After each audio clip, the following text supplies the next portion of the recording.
कारोबार में मुनाफा हुआ तो मैंने एक गाड़ी और बंगला खरीदा और सारे परिवार वालों को दावत पर बुलाया। मगर मेरी पत्नी ने मेरी गरीब बहन को नहीं बुलाया था।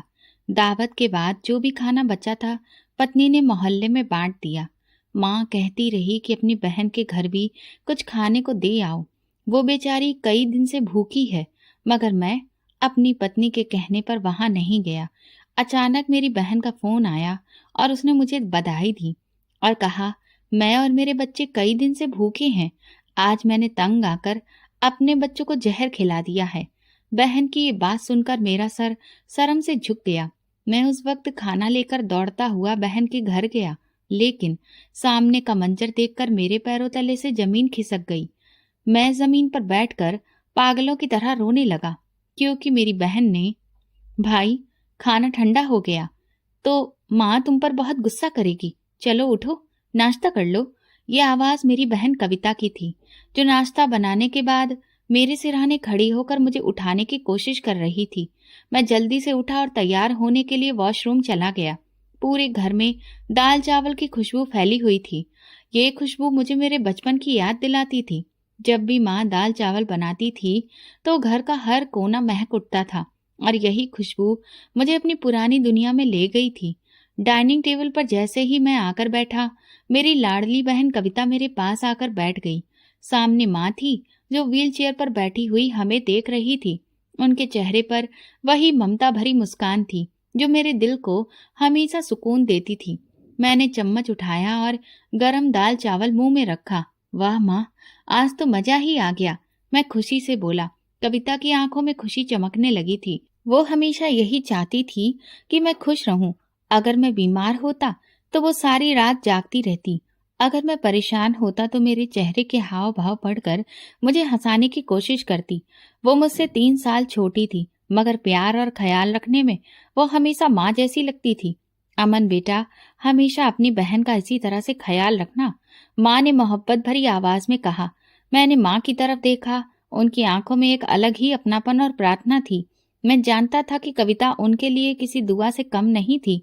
मैंने दिल ही दिल में माँ से वादा कर लिया कि मैं हमेशा कविता की सुरक्षा करूंगा, उसकी हर खुशी का ख्याल रखूंगा और उसे कभी किसी तकलीफ में नहीं देखूंगा। कविता की पैदाइश के वक्त माँ और पापा बहुत खुश थे। माँ अक्सर बताया करती थी कि जब मैं 3 साल का था और कविता पैदा हुई तो मैंने पहली बार उसे गोद में लेकर कहा था, ये मेरी गुड़िया है। माँ हंसते हुए कहती है, बेटा वो दिन और आज का दिन है, तुमने उसे हमेशा अपनी गुड़िया ही समझा। और हकीकत भी यही थी। कविता मुझे 3 साल छोटी होने के बावजूद हमेशा मेरे लिए एक खास जगह रखती थी। वो मेरी बहन ही नहीं, मेरी सबसे अच्छी दोस्त भी थी। जब भी कोई दिक्कत होती तो मैं सबसे पहले कविता से राय मशवरा करता।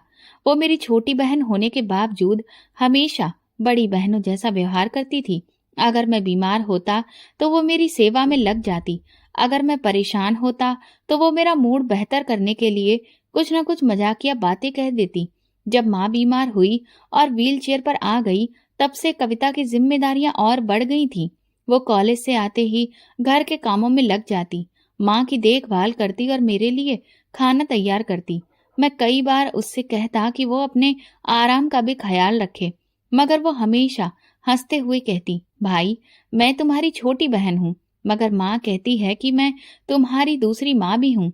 डाइनिंग टेबल पर खाने के दौरान कविता मुझे कॉलेज के किस्से सुनाने लगी। भाई, आज हमारे कॉलेज में एक नया प्रोफेसर आया है। वो बहुत ही सख्त मिजाज का है। जैसे ही क्लास में दाखिल हुए, सबसे पहले यही सवाल किया कि आप सबने होमवर्क पूरा किया है या नहीं। और जैसे ही किसी ने कहा कि नहीं किया, तो उन्होंने डायरेक्ट रजिस्टर में उसका नाम लिख लिया। मैं हंसने लगा। तो तुमने होमवर्क किया था? कविता ने शरारती मुस्कान के साथ कहा। मैंने तो किया था, पर बबीता ने नहीं कर सकी थी, तो मैंने उसे अपना होमवर्क दे दिया।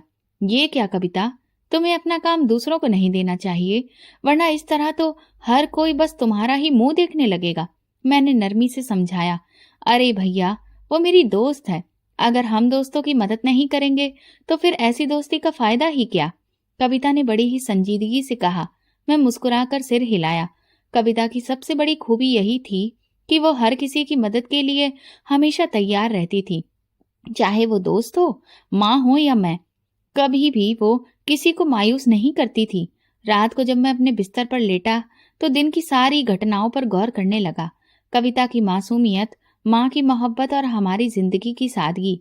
हमारे पास बहुत ज्यादा दौलत नहीं थी, लेकिन हमारे पास जो कुछ था वो दुनिया की किसी भी दौलत से ज्यादा कीमती था। निस्वार्थ मोहब्बत, अपनापन और एक दूसरे के लिए ढेर सारे जज्बात। मैंने एक लंबी सांस ली और दिल में एक बार फिर माँ से किया हुआ वादा दोहराया। मैं हमेशा अपनी बहन का ख्याल रखूंगा। यही वादा मेरे दिल में उतर गया था और मैं जानता था कि जिंदगी के किसी भी मोड़ पर मैं कविता को अकेला नहीं छोड़ूंगा। मेरे पापा अस्पताल की डिस्पेंसरी में काम करते थे और उनकी मेहनत और ईमानदारी की वजह से हमारा घर दूसरे लोगों के घरों से काफी अलग और उनके मुकाबले में बहुत खुशहाल था। पापा को ज्यादा परेशान होने की जरूरत नहीं थी, क्योंकि पापा का दिया हुआ सुकून और सहूलियत का माहौल हमें किसी कमी का एहसास नहीं होने देता था। हमारा 3 कमरों का एक साफ सुथरा हुआ बना घर बाकी घरों से अलग था, जहाँ प्यार और अपनेपन का राज था। मैं और कविता अपनी पढ़ाई में व्यस्त थे और हमारा सबसे बड़ा सपना यही था कि जैसे ही मैं अपनी पढ़ाई पूरी करूं, एक अच्छी नौकरी हासिल करके अपने पापा के सपनों को पूरा कर सकूं। मैंने कई जगह इंटरव्यू दे चुका था और अब बस किसी अच्छे मौके की उम्मीद थी। कविता जल्दी ही ग्रेजुएट होने वाली थी और हम सब मिलकर अपने भविष्य के सुहाने सपनों को बुन रहे थे। जिंदगी आम थी मगर खूबसूरत थी। माँ का चेहरा हमेशा सुकून से भरा रहता था और पापा का सिर हमेशा गर्व से ऊंचा रहता था कि उनके बच्चे मेहनत से पढ़ रहे हैं और एक दिन उनके सपनों को हकीकत में बदल देंगे। लेकिन जिंदगी को शायद हमारी खुशियां पसंद नहीं आईं। एक दिन ने सब कुछ बदल दिया। वो एक साधारण सा दिन था। सूरज अपनी रोशनी बिखेर रहा था और मैं रोज की तरह कॉलेज से वापस आया था। कविता हमेशा की तरह माँ के साथ व्यस्त थी और मैं अपनी नौकरी के सिलसिले में एक नए इंटरव्यू की तैयारी कर रहा था। माँ ने खाने की प्लेट मेरे सामने रखी ही थी कि अचानक फोन बजने लगा। फोन उठाते ही मेरे कानों में एक अजीब सी घबराहट भर गई। दूसरी तरफ से किसी अनजान आदमी की घबराई हुई आवाज आई, बेटा तुरंत अस्पताल पहुंचो, तुम्हारे पापा का एक्सीडेंट हो गया है। मेरी सांसें लम्हा भर को रुक गईं। कविता ने मेरी हालत देखी तो तुरंत माँ की तरफ देखा, जो हैरानी से मेरे चेहरे के हाव भाव पढ़ने की कोशिश कर रही थी। मेरे हाथों से फोन लगभग गिर गया और मेरे कदम अपने आप ही बाहर की तरफ भागने लगे। हम सब कुछ ही पलों में अस्पताल पहुंचे, मगर जो नजारा हमारी आंखों के सामने था उसने हमारे वजूद को हिलाकर रख दिया था। पापा सफेद चादर में लिपटे थे। उनके चेहरे पर एक सुकून था, मगर वो हमेशा के लिए खामोश हो चुके थे। मैं अविश्वास से उन्हें देखता रहा। मेरे दिल की धड़कनें जैसे रुकती जा रही थी। कविता माँ के सीने से लगकर फूट फूट कर रोने लगी और माँ की आंखों में वो दर्द था जिसका अंदाजा सिर्फ वही लगा सकते हैं जिन्होंने अपना सब कुछ एक झटके में खो दिया हो। मेरा वो मजबूत बाप जिसने हमेशा हमें संभाल कर रखा, कभी गिरने नहीं दिया, आज खुद राख के रूप में बदलने जा रहा था। पापा के देहांत के बाद जैसे हमारा सबसे बड़ा सहारा छिन गया था। मैं जो पहले एक अच्छी नौकरी के सपने देख रहा था, अब मजदूरी के लिए दर दर की ठोकरें खा रहा था। पापा की गैर मौजूदगी ने हमें बेसहारा और बेबस कर दिया था। उनके जाने के साथ ही हमारे वो तमाम रिश्तेदार भी गायब हो गए थे जो कल तक हमें अपने खानदान का सबसे जरूरी हिस्सा समझते थे। बेटा तुम फिक्र मत करो, भगवान सब ठीक कर देगा। माँ ने मुझे हौसला देने की कोशिश की, मगर मैं जानता था कि उनके दिल में तूफान उठ रहा था। कविता दिन रात माँ के साथ लगकर उन्हें हिम्मत देती थी, मगर मैं जानता था कि उसकी आंखों में छुपे आंसुओं की कीमत कोई नहीं चुका सकता था। मैंने सोच लिया था कि अब मेरी जिंदगी का सिर्फ एक ही मकसद होगा, मैं अपनी माँ और बहन को हर तरह की तकलीफ से बचाकर रखूंगा। मैं हर जगह नौकरी तलाशने की कोशिश करता रहा, मगर हर दरवाजा मुझे बंद ही मिला। मेरे पास डिग्री तो थी, मगर कोई भी अनुभव नहीं था। जहां भी इंटरव्यू देने के लिए जाता, वहीं मुझे अनुभव ना होने की वजह से इनकार कर दिया जाता। फिर आखिरकार मैंने हार मानने की बजाय एक और रास्ता चुन लिया। मैंने मजदूरों के साथ काम सीखना शुरू कर दिया। दिन रात मेहनत की, शरीर छलनी हो जाता था, मगर मैंने कभी भी हिम्मत नहीं हारी। हर ईंट, हर पत्थर, हर ठेला मेरे लिए एक जरिया था अपनी माँ और बहन को बेहतर जिंदगी देने का। फिर देखते ही देखते कुछ महीने गुजर गए और मुझे इस काम में अच्छी खासी महारत हासिल हो गई थी।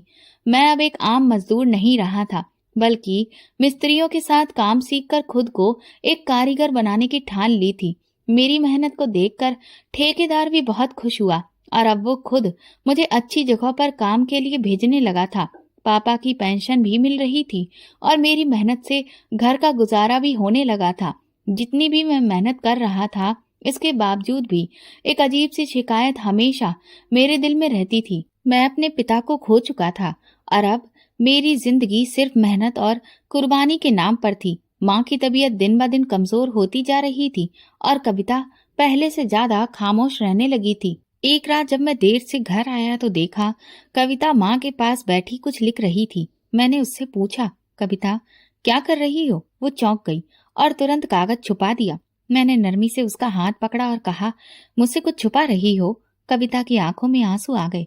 उसने धीरे से कहा, भाई मैं अपने दिल की बात लिख रही थी। पापा के जाने के बाद से मैं बहुत उदास हूँ, लेकिन माँ के लिए हंसती हूँ, तुम्हारे लिए मुस्कुराती हूँ, मगर अंदर से बहुत खाली महसूस करती हूँ। ये सुनकर मेरा दिल जैसे टूट गया। मैं जानता था कि मेरे पास कविता को देने के लिए ज्यादा कुछ नहीं था सिवाय प्यार और सुरक्षा के।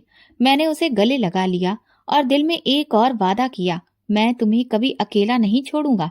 पापा के देहांत के बाद जिंदगी का एक नया सफर शुरू हो चुका था। मैंने मजदूरी से काम शुरू किया था, मगर वक्त के साथ साथ मेरी महारत बढ़ती गई और अब मैं खुद एक कारीगर के तौर पर पहचाना जाने लगा था। ठेकेदार मुझे अच्छे कामों के लिए भेजता था और मेरी मेहनत का फल ये था कि घर की माली हालत धीरे धीरे सुधरने लगी थी। पापा की पेंशन भी मिल रही थी और हमने अपनी जरूरत के मुताबिक जिंदगी जीने की आदत डाल ली थी। लेकिन जिंदगी सिर्फ आर्थिक हालत से नहीं चलती, उसमें जज्बात और रिश्ते भी बहुत जरूरी होते हैं। माँ की सबसे बड़ी फिक्र अब कविता की शादी थी। एक दिन जब मैं काम से वापस आया तो माँ ने मुझे बुलाकर कहा, बेटा कविता के लिए एक अच्छा रिश्ता आया है। ये सुनकर मेरे दिल में एक अजीब सी हलचल मच गई। कविता अभी भी मेरी नजर में वही छोटी सी बहन थी जो मेरे साथ हंसती खेलती रहती थी, मेरे लिए खाना संभालती थी और मेरी छोटी छोटी परेशानियों को अपनी मानकर उनका हल निकालती थी। मुझे लगा जैसे मैं उसे खुद से अलग करने के लिए तैयार नहीं हूँ। मैंने तुरंत कहा, पहले मेरी शादी करिए, फिर कविता की। माँ ने गहरी सांस ली और मुझे प्यार से देखा। बेटा बेटियां तो पराया धन होती हैं, उनके अच्छे नसीब का दरवाजा जब खुल जाए तो देर नहीं करनी चाहिए। मैंने माँ की बात पर ध्यान दिया और अंततः उस रिश्ते के लिए तैयार हो गया। जिस लड़के का रिश्ता आया था वो अच्छे घराने से था। वो अपने माँ बाप का इकलौता बेटा था। उसकी माँ भी स्नेही थी और पिताजी भी बहुत समझदार। कविता की किस्मत अच्छी थी कि उसे ऐसा घर मिला जहाँ सभी ने उसे अपनी बेटी की तरह अपनाया। जब कविता की शादी का दिन आया तो मेरे दिल में कई भाव एक साथ उमड़ पड़े। मैं खुश था कि वो अच्छे घर जा रही है, लेकिन एक भाई की हैसियत से ऐसा लग रहा था कि जैसे मेरी जिंदगी का सबसे कीमती हिस्सा मुझसे दूर हो रहा है। विदाई के समय जब कविता मुझसे लिपट कर रोते हुए बोली, भाई अपना और माँ का ख्याल रखना, ये सुनकर मेरी आंखें भर आईं। मैंने उसके सिर पर हाथ रखा और कहा, कविता तुम जहाँ भी रहो हमेशा खुश रहो। अगर कभी कोई परेशानी हो तो बेझिझक याद रखना, तुम्हारा भाई हमेशा तुम्हारे साथ है। मैंने उसे गाड़ी में बिठाया और वो दूर चली गई। कविता की शादी को कुछ ही महीने हुए थे कि माँ ने मेरी शादी की बात छेड़ दी। अब मैं भी काम में तरक्की कर चुका था, आमदनी पहले से बेहतर हो गई थी और माँ चाहती थी कि मैं भी अपना घर बसा लूं। बेटा तुम भी अब अपना घर बसा लो, माँ ने एक दिन बड़ी नरमी से कहा। मैंने कहा, माँ अभी कुछ वक्त और रुक जाइए, मुझे अभी और भी कुछ जरूरी काम संभालने हैं। मगर माँ को अंदाजा था कि मैं सिर्फ टाल रहा हूँ। बेटा तुमने कविता के लिए जो किया वो अपनी जगह है, मगर अब तुम्हारी बारी है। हर माँ चाहती है कि उसका बेटा खुश रहे और मुझे लगता है कि अब तुम्हें किसी का सहारा चाहिए। मैं माँ की बातों का कोई जवाब नहीं दे पाया। वो सच कह रही थी, लेकिन मैं मानसिक रूप से अभी भी तैयार नहीं था। उन्हीं दिनों हमारे मोहल्ले में एक नई फैमिली आकर रहने लगी थी। वो लोग शरीफ और अच्छे स्वभाव के थे। उनकी बेटियां अक्सर कुछ न कुछ बनाकर माँ को दे जाती थीं, कभी मीठा, कभी सब्जी, कभी चाय के साथ कोई नाश्ता। माँ को उनकी ये मोहब्बत भरी आदत बहुत पसंद आई और जल्दी ही उनके लिए अपनापन महसूस होने लगा। एक दिन जब मैं काम से घर आया तो माँ चेहरे पर मुस्कान लिए बैठी थी। बेटा मैंने तुम्हारे लिए एक लड़की पसंद कर ली है। मैंने हैरानी से पूछा, कौन माँ? सिमरन, जो नई फैमिली हमारे मोहल्ले में आई है, उनकी सबसे बड़ी बेटी। माँ ने बड़े फक्र से कहा। मैंने सिमरन को कभी ध्यान से नहीं देखा था, मगर इतना जानता था कि वो एक अच्छे संस्कारी घर की लड़की है। माँ के चेहरे की खुशी मेरे लिए सबसे अहम थी। माँ ने जैसे ही सिमरन के घर वालों से रिश्ता मांगा, उन लोगों ने फौरन ही हाँ कर दी। ये बात मेरे लिए हैरान कर देने वाली थी, क्योंकि आमतौर पर ऐसी बातों में वक्त लगता है। मगर सिमरन के घर वालों ने ना तो कोई शर्त रखी और ना ही किसी भी तरह की पूछताछ की। माँ की आंखों में खुशी देखकर मेरा दिल निश्चिंत हो गया था। मैंने खुद भी इस रिश्ते के लिए ज्यादा फिक्र नहीं दिखाई थी, क्योंकि मुझे भरोसा था कि माँ मेरे लिए हमेशा बेहतर फैसला करेंगी। कविता को जब इस बात का पता चला तो वो खुशी से निहाल हो गई थी। भैया, सिमरन बहुत अच्छी है, मैंने उसे देखा है। वो बहुत साधारण और प्यारी लड़की है। माँ ने तुम्हारे लिए बेहतरीन जीवन साथी चुना है, कविता ने खुशी से कहा। और फिर देखते ही देखते हमारी शादी की तैयारियां शुरू हो गईं। मैंने कभी नहीं सोचा था कि मेरी जिंदगी में इतनी तेजी से ये सब कुछ हो जाएगा, मगर किस्मत का लिखा कौन टाल सकता है। मैंने जिंदगी के कई साल मेहनत में गुजारे थे और अब एक नया सफर मेरा इंतजार कर रहा था। जैसे ही शादी का दिन आया, मेरे दिल में एक अजीब सी बेचैनी थी। अपनी शादी के वक्त मुझे एक अजीब सा एहसास हो रहा था, जैसे कोई बहुत बड़ी जिम्मेदारी मेरे कंधों पर आ गई हो। कविता की शादी पर मैं एक मजबूत भाई था, मगर अपनी शादी पर मेरे दिल में एक अलग ही हलचल थी। सिमरन के साथ मेरी ज्यादा बातचीत नहीं हुई थी, लेकिन शादी के बाद जब मैंने पहली बार सिमरन को ध्यान से देखा तो मैं हैरान रह गया। वो वाकई बहुत खूबसूरत थी, मगर उसकी असली खूबसूरती उसके स्वभाव में थी। शादी के बाद वो बहुत जल्द हमारे दिलों में अपनी जगह बनाने में कामयाब हो गई। वो माँ का बहुत ख्याल रखने वाली और मेरी जिंदगी में भी एक नया रंग भरने वाली बन गई थी। जिंदगी अब पहले से बेहतर हो चुकी थी। कविता भी अपने घर पर खुश थी और मैं भी अपने नए सफर पर खुशी खुशी चल रहा था। मैं जब भी काम से वापस आता तो ये देखकर मुझे बहुत खुशी होती कि मेरी पत्नी माँ का बहुत ख्याल रख रही है। वो उनके खाने पीने से लेकर दवाओं तक का ख्याल रखती और हर काम में मदद करती। मुझे लगा जैसे मैंने एक ऐसी पत्नी पाली है जो ना सिर्फ मेरा बल्कि मेरी माँ का भी पूरा ख्याल रखेगी। कविता भी ये सब देखकर खुश थी। उसकी शादी को 2 साल होने को आए थे और भगवान ने उसे चांद जैसा बेटा दिया था। जब उसके यहाँ बच्चे की पैदाइश हुई तो हम सब बहुत खुश थे। मैंने तुरंत कविता के घर जाने की तैयारी शुरू कर दी और सिमरन भी मेरे साथ चलने को बेताब थी। हमने काफी सारे गिफ्ट्स खरीदे और हम सब मिलकर कविता के ससुराल पहुंचे। कविता के चेहरे पर माँ बनने की खुशी साफ दिख रही थी और मैंने पहली बार उसे इस तरह चमकते हुए देखा था। हम सबके लिए वो दिन खुशी का दिन था, मगर किस्मत शायद हमें ज्यादा देर तक खुश नहीं देखना चाहती थी। कबीर, कविता का पति, अपने काम से वापस आ रहा था कि एक तेज रफ्तार गाड़ी ने उसे टक्कर मार दी। हादसा इतना गंभीर था कि वो मौके पर ही दम तोड़ गया। ये खबर हमारे लिए किसी कयामत से कम नहीं थी। मैं जब ये सुनकर बैठा तो मेरा दिल जैसे धड़कना ही भूल गया था। कविता का खुशियों से भरा घर उजड़ गया था और मैं सपने में भी ये बात सोच नहीं सकता था कि वो किस तकलीफ से गुजर रही होगी। जब हम अस्पताल पहुंचे तो वहां का नजारा देखकर मेरी टांगें कांपने लगी थी। कविता बेहोश थी और माँ सदमे की वजह से चुप बैठी हुई थी। मैंने अपनी बहन के चेहरे पर वो बेबसी देखी जो शायद मैं कभी भूल भी ना पाऊं। वो खुश थी, अपनी जिंदगी में मगन थी, मगर एक लम्हे ने सब कुछ बदल कर रख दिया था। मैंने माँ की तरफ देखा, वो सदमे में थी। सिमरन भी अपनी आंखों में आंसू लिए खामोश खड़ी थी। जब कविता को होश आया तो उसका सबसे पहला सवाल यही था, भाई कबीर कहाँ है?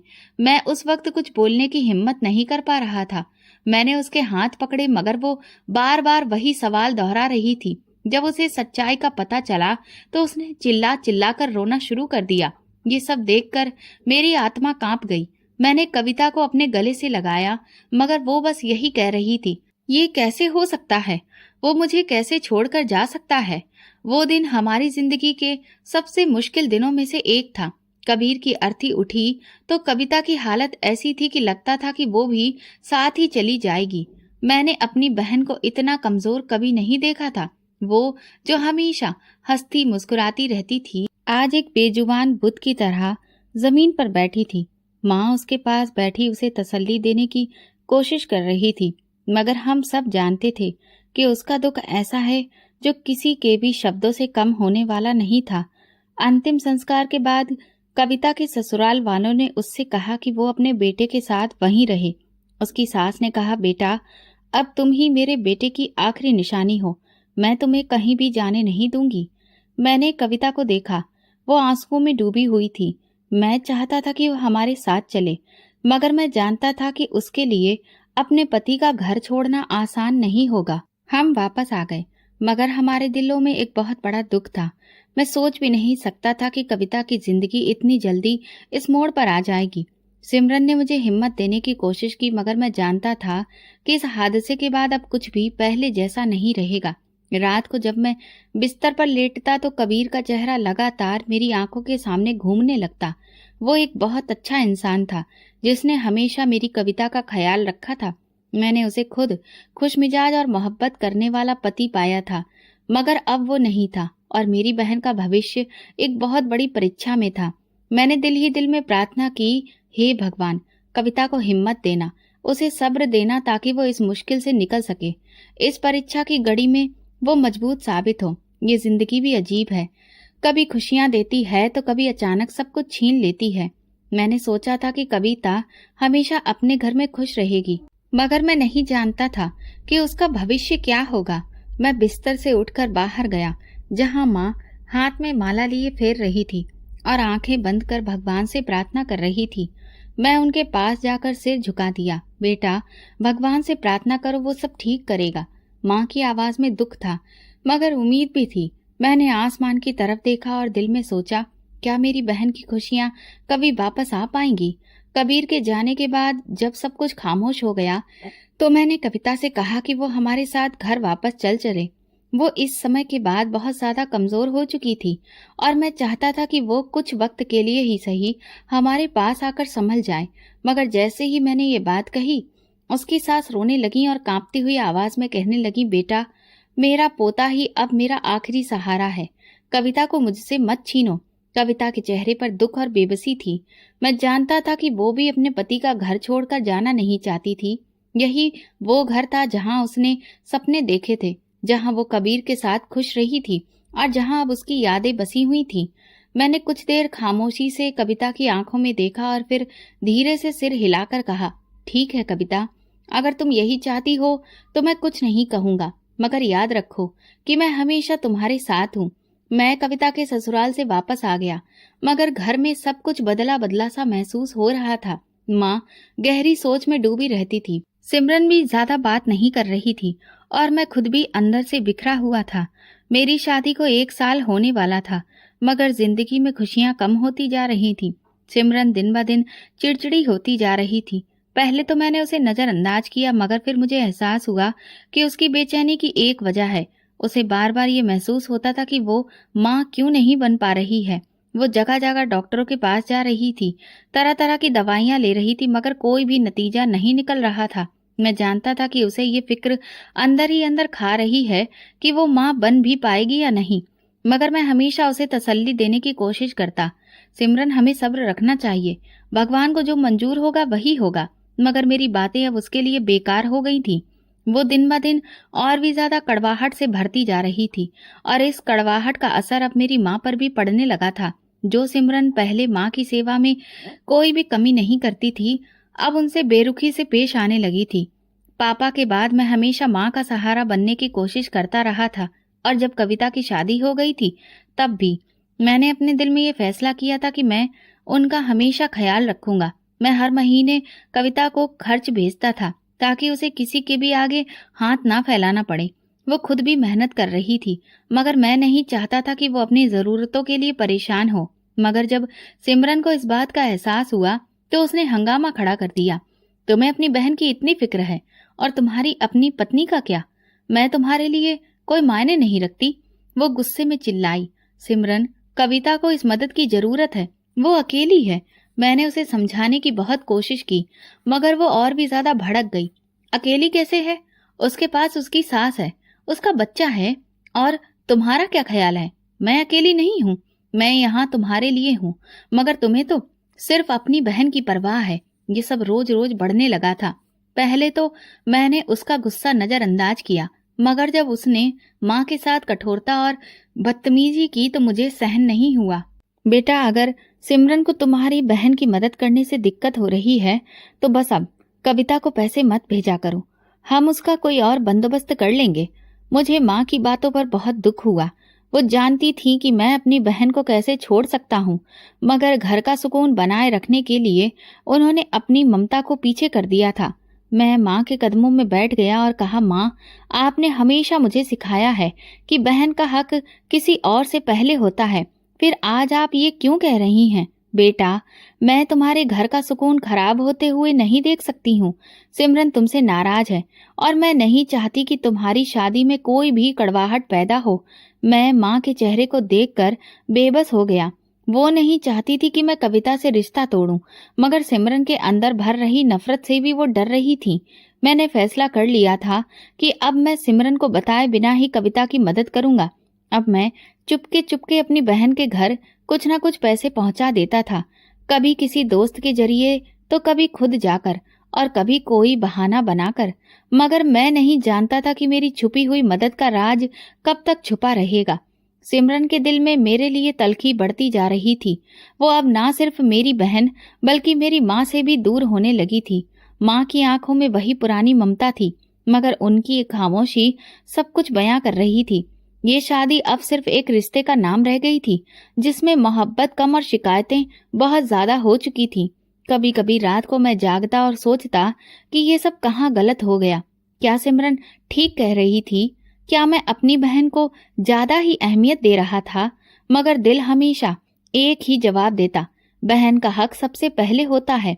अगर जिंदगी ने और भी इम्तिहान लेने थे तो मैं नहीं जानता था कि आगे क्या होने वाला है, मगर ये जरूर महसूस कर रहा था कि तूफान करीब है और मैं उसके लिए अभी तैयार नहीं था। मैं अब एक कामयाब ठेकेदार बन चुका था। मजदूरी से लेकर काम सीखने और फिर खुद काम देने तक का सफर आसान नहीं था, मगर मैंने कभी हिम्मत नहीं हारी थी। मेरे लिए सबसे बड़ी खुशी यही थी कि अब मैं अपनी बहन कविता की छिपकर मदद कर सकता था। सिमरन के तीखे रवैये की वजह से मैं उसे खुलकर कुछ भी नहीं दे सकता था, मगर मैं हर मुमकिन कोशिश करता कि कविता को किसी भी चीज की कमी ना हो। कविता खुद भी मेहनत मजदूरी करके अपना गुजारा कर रही थी।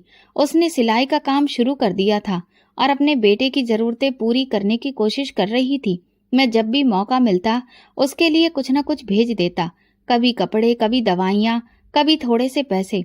वो हमेशा शुक्रिया अदा करती, मगर मैं जानता था कि वो ये सब खुशी से नहीं ले रही थी, बल्कि सिर्फ अपने बेटे के लिए स्वीकार कर रही थी। जिंदगी बहुत मुश्किल थी, मगर जैसे तैसे चल रही थी। लेकिन फिर वो दिन आया जिसने मेरी बहन को एक और बहुत बड़े इम्तिहान में डाल दिया था। कविता का बेटा अचानक बहुत बीमार हो गया। उसे तेज बुखार था और 2 दिन में उसकी हालत इतनी ज्यादा बिगड़ गई कि वो बेहोश होने लगा। कविता ने घर में जो भी दवाइयां रखी थीं, वे सारी आजमा ली, मगर उसके बेटे पर कोई असर नहीं हुआ। जब वो अस्पताल लेकर गई तो डॉक्टर ने कहा कि बच्चे को फौरन एडमिट कराना होगा, वरना उसकी हालत और भी ज्यादा बिगड़ सकती है। कविता के पास अस्पताल के खर्चों के लिए पैसे नहीं थे।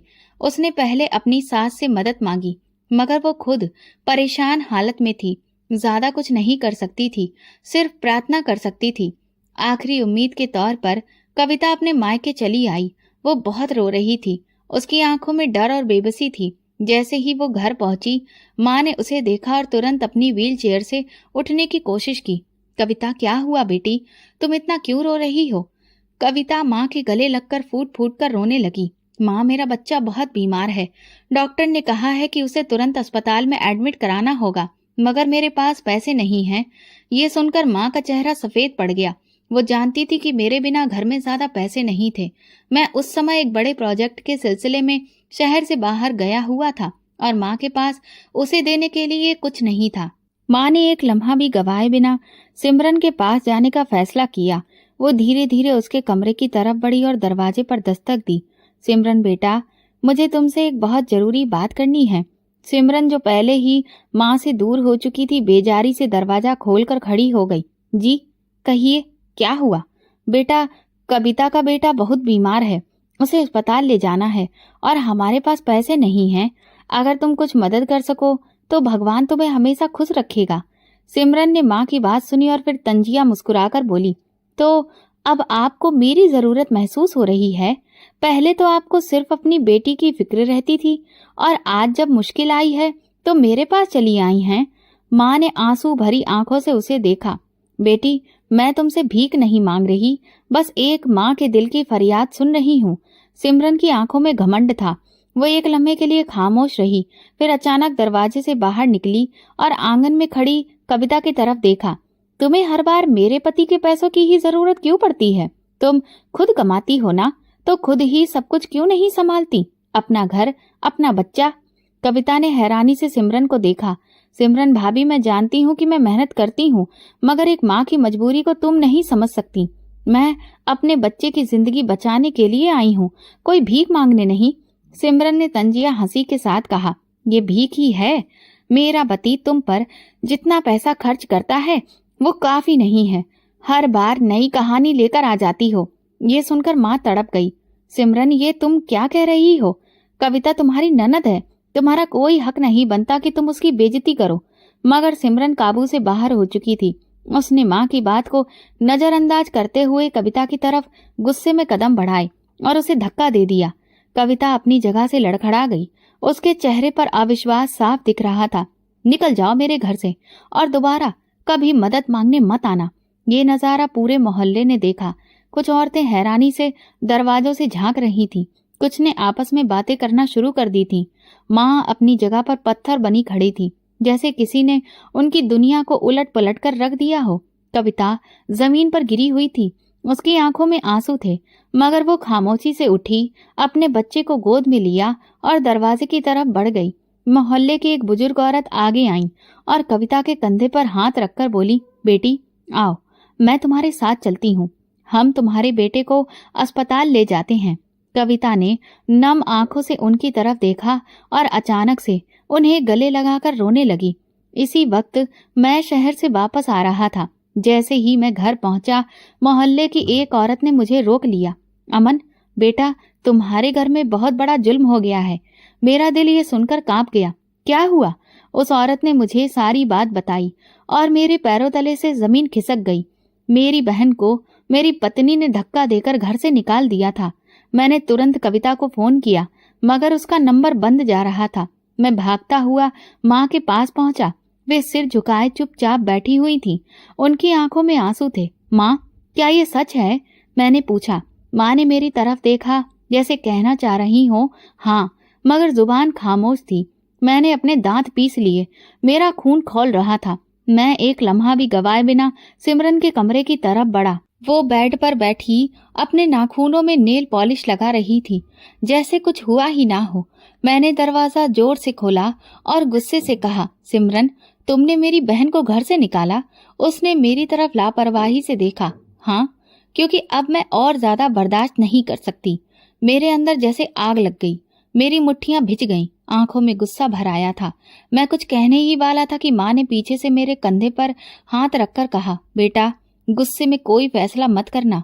मगर मैंने फैसला कर लिया था कि अब मैं बहन की मदद हर हाल में करूंगा, लेकिन छिपकर। अब जब भी मैं चुपचाप कविता के घर जाता और उसे कुछ देने की कोशिश करता, तो उसकी सास मेरे साथ बहुत ही कठोर व्यवहार करती और मुझे वहां से निकाल देती। वो दरवाजे पर आकर कहती, अब यहाँ कुछ भी देने की जरूरत नहीं है, तुम्हारी बहन खुद सब कुछ संभाल सकती है।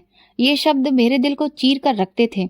मैं जानता था कि कविता की सास का दिल बुरा नहीं था, मगर वो हालात की मार झेल रही थी। शायद वो नहीं चाहती थी कि कविता मेरे सहारे पर जिए। कुछ दिन तो मैं सब कुछ बर्दाश्त करता रहा, मगर जब बार बार ऐसा होने लगा तो मेरे अंदर एक अजीब सा गुस्सा पैदा हो गया।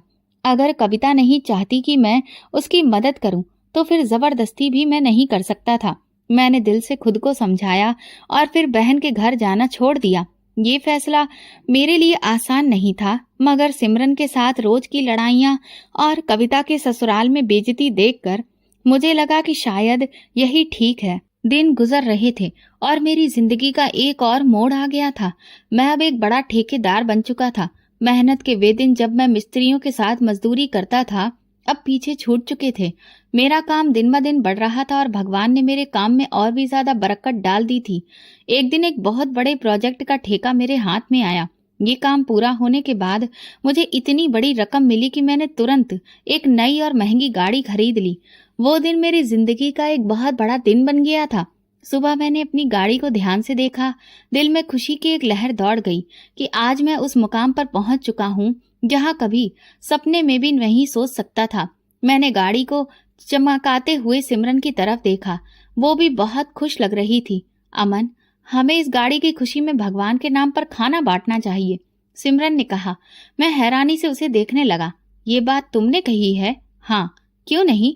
भगवान ने हमें दिया है तो हमें भी देना चाहिए ना, सिमरन ने मुस्कुराते हुए कहा। ये सुनकर मुझे बहुत खुशी हुई। मैंने सोचा शायद सिमरन का दिल अब नरम हो रहा है। ये बात बहुत अच्छी थी। सिमरन, चलो आज हम ढेर सारा खाना बनवाते हैं और पूरे मोहल्ले में बांटते हैं, मैंने तुरंत कहा। मैंने केटरिंग वाले को कॉल किया और कहा कि शाम तक खाना बनकर तैयार हो जाना चाहिए। सिमरन ये सुनकर खुश हो गई और खुद भी खाने के सारे इंतजाम में लग गई। लेकिन इसी दौरान मैंने महसूस किया कि माँ सुबह से ही उदास थी। वो व्हील चेयर पर बैठी थीं, उनकी आंखों में नमी थी। मैंने कई बार उनसे पूछने की कोशिश की, माँ क्यों परेशान हैं आप? सुबह से रो रही हैं? मगर माँ ने हर बार चुप्पी साध ली। बस सिर झुका लेती और हाथ के इशारे से कहती कि कुछ नहीं हुआ। लेकिन मुझे अच्छे से पता था कि कुछ ना कुछ जरूर हुआ है। शायद माँ कविता के बारे में सोच रही थी, या शायद उन्हें याद आ रहा था कि जब पापा जिंदा थे तो हमारे घर में कैसी खुशियां थीं। शाम तक खाने के बड़े बड़े बर्तन आ चुके थे। सिमरन भी पूरे जोश से काम कर रही थी। पूरे मोहल्ले में खाना बांटने की तैयारी चल रही थी। मैंने माँ को दोबारा ध्यान से देखा। वो खामोशी से आंगन में ताक रही थी, जैसे कुछ कहना चाह रही हो मगर कह नहीं पा रही हो। मैं जब कमरे में ट्रे रखने के लिए कदम बढ़ाया तो माँ ने मुझे पुकार लिया, बेटा एक बात कहूँ? मैं तुरंत उनके पास गया और बोला, हाँ कहिए माँ। माँ की आंखों में आंसू थे। उन्होंने धीरे से कहा, बेटा कुछ खाना अपनी बहन को भी भेज देना, वो भूखी है। ये सुनकर मेरे पैरों तले से जमीन खिसक गई। क्या माँ, कविता भूखी है? माँ ने सिर झुका लिया, जैसे उनकी हिम्मत नहीं हो रही थी कि और कुछ बोल सके। मेरी सांस रुकने लगी। कविता भूखी थी। मेरी बहन जो कभी हंसाती थी, जो मुझे हमेशा कहती थी, भाई मैं खुद सब संभाल लूंगी, वो भूखी थी। मुझे एक झटका लगा। मैंने तुरंत सिमरन की तरफ देखा। वो खुशहाल अंदाज में खाने के सारे अरेंजमेंट्स देख रही थी। मुझे याद आया कि आज सुबह सिमरन ने मुझसे कहा था कि मोहल्ले में खाना बांटना चाहिए, मगर मेरी बहन। मैंने माँ की आंखों में गहराई से देखा। मैंने एक पल के लिए सिमरन के बारे में सोचा, मगर फिर माँ के शब्द कानों में गूंजने लगे, बेटा कुछ खाना अपनी बहन को भी भेज देना, वो बहुत भूखी है। मुझे गुस्सा भी आ रहा था और दुख भी हो रहा था। मैंने मन में कहा, माँ फिक्र मत करिए, मैं कविता के लिए खाना लेकर जा रहा हूँ। जैसे ही मैंने किचन की ओर कदम बढ़ाया, सिमरन ने तेज नजरों से मुझे घूरा। अमन, तुम कहाँ जा रहे हो? कविता के लिए खाना लेकर जा रहा हूँ, मैंने गुस्से में जवाब दिया। सिमरन के चेहरे पर एक अजीब सी मुस्कान आई, जैसे वो यही सुनने के लिए खड़ी थी। पहला अधिकार पड़ोसियों का होता है अमन, अगर खाना बच गया तो दे देना। ये कहकर उसने खुद खाना की बड़ी प्लेट बाहर भिजवाई। मेरा दिल जैसे किसी ने मुट्ठी में भींच लिया हो। मैं खामोशी से खड़ा था। मेरी आंखों के सामने वो लम्हा था जब मैं कविता की शादी के दिन उससे वादा कर रहा था, कविता मैं हमेशा तुम्हारा ख्याल रखूंगा। मगर आज मेरी बहन भूखी थी। सिमरन ने पूरे मोहल्ले में खाना बांट दिया और मैं बेबसी से सब कुछ देखता रहा। माँ की आंखों में आंसू थे, मगर कुछ कह नहीं सका। सब कुछ निपट जाने के बाद मैंने जरूरी काम का बहाना बनाया और घर से निकल गया। एक होटल से अच्छा खाना पैक कराया और सीधा कविता के घर पहुंचा। दरवाजे पर दस्तक दी तो मेरे छोटे से मासूम भांजे ने दरवाजा खोला। उसकी हालत देखकर मेरे पैरों तले से जमीन खिसक गई। वो जमीन पर घिसट कर चल रहा था क्योंकि उसकी टांगें सूख चुकी थीं। मेरी बहन थी और उसके ससुराल वालों की हालत देखकर पता चला कि वो लोग 3 दिन से सिर्फ पानी और सूखी रोटी पर गुजारा कर रहे थे। ये देखकर मेरा दिल दर्द से फट गया।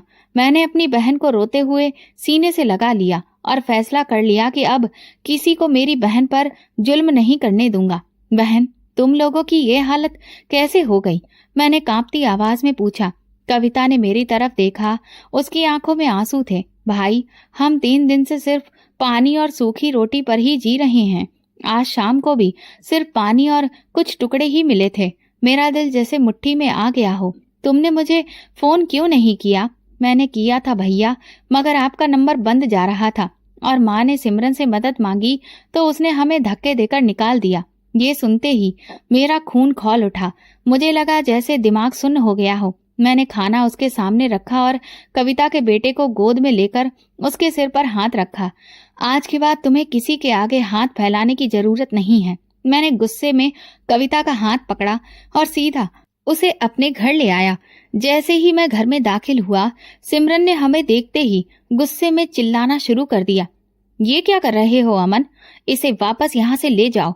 मैं तुम्हारी बहन को अब इस घर में बिल्कुल भी एक्सेप्ट नहीं करूंगी। ये शब्द सुनते ही मेरा गुस्सा और बढ़ गया। मैं आगे बढ़ा और सिमरन को एक जोरदार थप्पड़ जड़ दिया। अगर तुमने मेरी बहन के बच्चे के इलाज के लिए उस दिन पैसे दे दिए होते तो मेरा भांजा आज लाचारों की तरह ना दिख रहा होता। सिमरन ये देखकर सहम गई। माँ और कविता तुरंत मेरे सामने आ गई। बेटा, गुस्से में कोई गलत हरकत मत करो। माँ ने मुझे रोकने की कोशिश की। कविता ने भी हाथ जोड़कर कहा, भैया प्लीज सिमरन को माफ कर दो। लेकिन मैं भला उसे क्या माफ करता? सिमरन के सिर पर तो नफरत का भूत सवार था। वो मुझे सबक सिखाना चाहती थी, जताना चाहती थी कि शादी के बाद एक पति के लिए सिर्फ और सिर्फ उसकी पत्नी जरूरी होती है और कोई नहीं।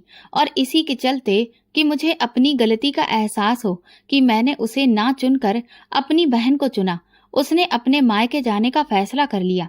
कविता और माँ ने उसे रोकने की बहुत कोशिश की। मुझे भी समझाया कि मैं उसे रोकूं, लेकिन मैं बहुत अच्छे से जानता था कि अब सिमरन को बातों से समझाया नहीं जा सकता।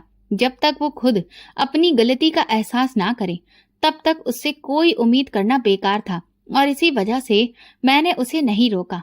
उसे ये समझ नहीं आ रहा था कि वो खुद को मेरी बहन के साथ बराबरी में रख रही थी, जबकि वो ये भूल रही थी कि जितनी जरूरी मेरे लिए मेरी माँ और बहन है, उतनी ही वो भी है। लेकिन वो चाहती थी कि मेरी जिंदगी में बस सिर्फ उसका ही वजूद रहे और किसी का नहीं। सिमरन के जाने के बाद मुझे उसकी कमी जरूर महसूस होती थी, लेकिन मैं भगवान पर भरोसा रखकर सिर्फ इस उम्मीद में जी रहा था कि एक दिन वो अपने किए की माफी मांगेगी और उसे अपनी गलती का एहसास होगा कि उसने कितना गलत फैसला लिया था। मेरी माँ और कविता को इस बात का बहुत दुख था कि उनकी वजह से मेरी बसी बसाई गृहस्थी उजड़ गई और इसीलिए वे हर वक्त उदास रहती थी। लेकिन मैंने उन्हें समझाने की कोशिश की कि कभी कभी कुछ नया बसाने के लिए पहले उजाड़ना भी जरूरी होता है, पर उस समय उन्हें मेरी ये बात समझ नहीं आ रही थी। धीरे धीरे समय बीतता गया। तकरीबन 1 महीने बाद एक दिन शाम के वक्त दरवाजा बजा। मैंने दरवाजा खोला तो सामने सिमरन खड़ी थी। उसकी हालत बहुत खराब थी। मुझे देखते ही वो मेरे पैरों में गिर पड़ी और फूट फूट कर रोने लगी। मैंने उसे तुरंत उठाया और अंदर बिठाकर पानी पिलाया। कविता और माँ भी चुपचाप उसे देख रही थी। हम में से किसी को भी समझ में नहीं आ रहा था कि ये क्या हो गया। सिमरन ने तुरंत उठकर मेरी माँ और कविता से माफी मांगी। उसने कहा, मुझसे बहुत बड़ी गलती हो गई। मेरा दिमाग 7वें आसमान पर पहुंच चुका था। मैं ये कैसे भूल गई कि अमन सिर्फ मेरा पति नहीं, किसी का बेटा और किसी का भाई भी है। जब मैं अपने मायके गई और वहां खुद अपने किए हुए रवैये को अपनी भाभी के रूप में देखा, तब मुझे एहसास हुआ कि मैं कितना गलत कर रही थी। मेरी भाभी हर वक्त मेरे भाई को हम बहनों और माँ से दूर करने की कोशिश करती थी। अगर मेरा भाई थोड़ा बहुत भी हमारी मदद कर देता या माँ के लिए कुछ खरीद लाता तो वो हंगामा मचा देती थी। मुझे उस पर बहुत गुस्सा आता था। मैं यही सोचती थी कि शादी हो गई है तो क्या अब उसका हमसे कोई रिश्ता नहीं रहा। तब मुझे एहसास हुआ कि यही सब तो मैं भी आप लोगों के साथ कर रही थी। जब ये दुख मैंने खुद सहा, तब मुझे समझ में आया कि कविता को कितना बुरा लगता होगा। और माँ जी, आपने भी तो कितना कुछ सहा होगा। मेरी माँ तो मेरी भाभी के व्यवहार से दिन रात रोती रहती थी। ये सब देखकर मुझे महसूस हुआ कि मेरी सास भी इसी तरह घुट घुट कर जी रही होंगी। यहाँ से जाने के बाद जितने दिन भी मैं अपने मायके में रही, हर रोज भाभी की जली कटी बातें सुनती रही। लेकिन मुझमें इतना घमंड था कि आप सबको गलत साबित करने के लिए मैं वहाँ अपनी बेइज्जती करवाने के बाद भी रुकी रही। आज मेरी भाभी ने मुझे धक्के मारकर घर से निकाल दिया। मैंने जो सुलूक कविता के साथ किया था, आज वही भगवान ने मुझे मेरे कर्मों के साथ लौटा दिया। मैं अपने किए पर बहुत शर्मिंदा हूँ और आप सबसे माफी चाहती हूँ। मुझे अब अच्छे से एहसास हो गया है कि मैं कितनी बड़ी गलती कर रही थी और अपनी गृहस्थी को खुद ही बर्बाद कर रही थी। मेरा मन कलंकित था और शायद इसीलिए भगवान ने मुझे ये सजा दी कि उसने मुझे अब तक मां बनने का सुख नहीं दिया। सिमरन मेरी तरफ बढ़ी। उसकी आंखों में डर था कि कहीं मैं अब उसे वापस अपना ना लूं। वो रोते हुए बोली, अमन प्लीज, मुझसे बहुत बड़ी गलती हो गई, मुझे अपना लो। अब मैं कभी ऐसा नहीं करूंगी, क्योंकि अब मुझे समझ आ गया कि मेरा रिश्ता सिर्फ तुमसे नहीं, माँ जी और कविता से भी है। पहले तो मेरा दिल नहीं चाहा कि मैं उसे माफ करूं, लेकिन माँ और कविता के समझाने पर मैंने उसे माफ तो कर दिया, मगर मेरे दिल में उसके लिए इज्जत का वो मुकाम अब नहीं रहा जो पहले था। कहते हैं ना, एक बार अगर कोई धागा टूट जाए तो उसमें गांठ पड़ जाती है, और अब हमारे रिश्ते में भी गांठ पड़ चुकी थी। और इसीलिए मैं सिमरन के साथ अपनी वो खुशहाल जिंदगी शायद कभी महसूस नहीं कर सकता था जो पहले किया करता था। दोस्तों, जब भगवान आपको दौलत देता है तो सबसे पहला अधिकार आपके अपनों का ही होता है, चाहे वो आपके भाई हो, बहन या माँ बाप। ये सबक मैंने अपनी जिंदगी के सबसे बड़े नुकसान के बाद सीखा था। आपको अगर हमारी कहानी पसंद आई हो तो कमेंट करके जरूर बताएं, वीडियो को लाइक करें और ज्यादा से ज्यादा शेयर करें। अगर आप चैनल पर नए हैं तो सब्सक्राइब जरूर करें और नोटिफिकेशन बेल दबाएं ताकि अगली अपडेट सबसे पहले आपको मिले। धन्यवाद।